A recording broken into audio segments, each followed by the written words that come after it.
জন্মান্তৰেৰ খাবাৰ ধৰে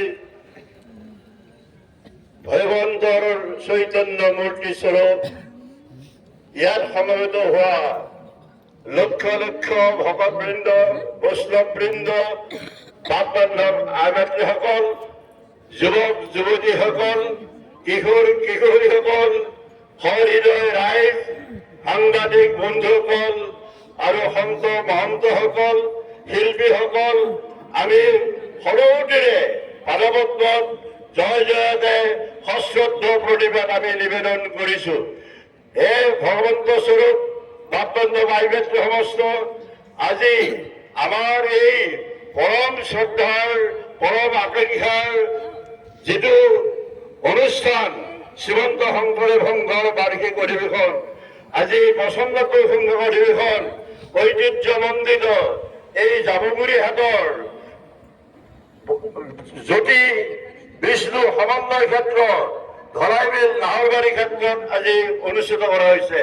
আজি এই শুভ মুহূৰ্তত এই শুভক্ষণত চৌদিশৰ পৰা অসমৰ বিভিন্ন প্ৰান্তৰ পৰা লোকে লোকাৰণ্য হৈ গৈছে। ভকত বৈষ্ণৱ আৰু সহৃদয় ৰাইজ আজি সকলোৰে মুখত কেৱল হৰিনামৰ ধ্বনি আৰু তাৰ বাহিৰে বেলেগ কথা নাই।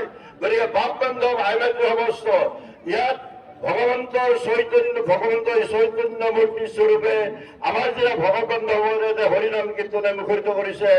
আমাৰ শাস্ত্ৰই কয় যে ভগৱন্ত কৃষ্ণই নিজেই কৈছে, নাহং কৃষ্ণামি বৈকুণ্ঠে যোগিনাং হৃদে ৰস মদ ভক্ত যত্ৰ গান্ধী তত্ৰ কৃষ্ণামী নাৰদ একান্ত ভগত হবে নিৰ্গুণ কৃষ্ণৰ গুণ গাৱে ভৰা বুখিয়া জগত বৈকুণ্ঠক পৰি হৰি যুগেৰ হৃদয়াৰী থাকা হৰি সাক্ষাৎ ধৰা। আজি আমি প্ৰাণেৰে প্ৰাণে বিশ্বাস কৰিছো যে আমাৰ ভগৱন্ত কৃষ্ণদেৱ আমাৰ ইয়াত সাক্ষাতে চৈতন্য মূৰ্তি স্বৰূপে ইয়াত সমবেত হৈ আমাৰ ভকতসকলক নিশ্চয় কৃপা বৰ্ষণ কৰি থাকিব, কৃপাশেষ দিব আৰু আমাৰ সকলোৰে মংগল কল্যাণ হ'ব। মাপদণ্ড সমস্ত এই যে আজি আমি এই অনুষ্ঠানত ইয়াত সমবেত হৈ আমি এই ধৰ্মধ্বজা আজি নীল আকাশত উৰুৱালো। এই ধ্বজা শ্ৰীমন্ত শংকৰদেৱৰ আমাৰ যিটো হৃদয়ৰ স্তম্ভ শ্ৰীমন্ত শংকৰদেৱ সংঘ প্ৰাণৰ অনুষ্ঠান, এই হৃদয়ৰ স্তম্ভ প্ৰাণৰ অনুষ্ঠানৰ এই ধৰ্মীয় পদাৰ্থনে আমাৰ গুৰু দেৱ নাম ভগতৰ প্ৰতি আজি ইয়াত সমবেত হৈ এই শুভ মুহূৰ্তত আমি সকলোৱে সংকল্পবদ্ধ হোৱা উচিত যে মহাপুৰুষ গুৰুজনাই আজিৰ পৰা প্ৰায় 600 বছৰ আগতে 575 বছৰ আগতে প্ৰায় 600 বছৰ হৈছে।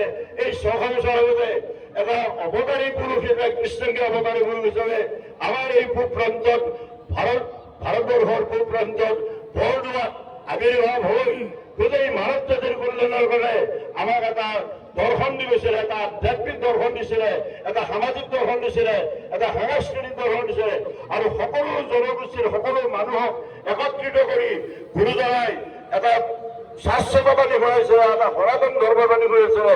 গুৰুজনাই কৈছিলে উবা নৰলোক হৰি ভুজুক ধৰা এইটো বোলে এৰা জাল জীৱাগত কাল জৰা ভৈ নপৰাৱেশ এই বুলি কৈ সকিয়ানি আৰু গুৰুজনাই পজিটিভ কথা কৈছিলে একক কৃষ্ণদেৱ কৰিয়োগ হেব ধৰিও তাহাৰ নাম কৃষ্ণ দাস হৈয়া প্ৰসাদ গুঞ্জিয়া হস্তে কৰা নাম কাৰকাম। ঈশ্বৰৰ কৰ্মবিলাক কি? ঈশ্বৰৰ কৰ্ম হ'ল আপুনি নিজৰ মংগলৰ কাৰণে, পৰিয়ালৰ মংগলৰ কাৰণে, সমাজৰ মংগলৰ কাৰণে, জাতিৰ মংগলৰ কাৰণে, দেশৰ মংগলৰ কাৰণে, ৰাষ্ট্ৰৰ মংগলৰ কাৰণে, গোটেই সদৌ মানৱ জাতিৰ মংগলৰ কাৰণে যিটো কাম কৰিব এইবিলাকেই স্বীকৃতি হয়, এইবিলাকেই ঈশ্বৰৰ কৰ্ম হয়। তাহাঁতৰ যে ধৰিও তাহাঁতৰ নাম কৃষ্ণ ৰাখ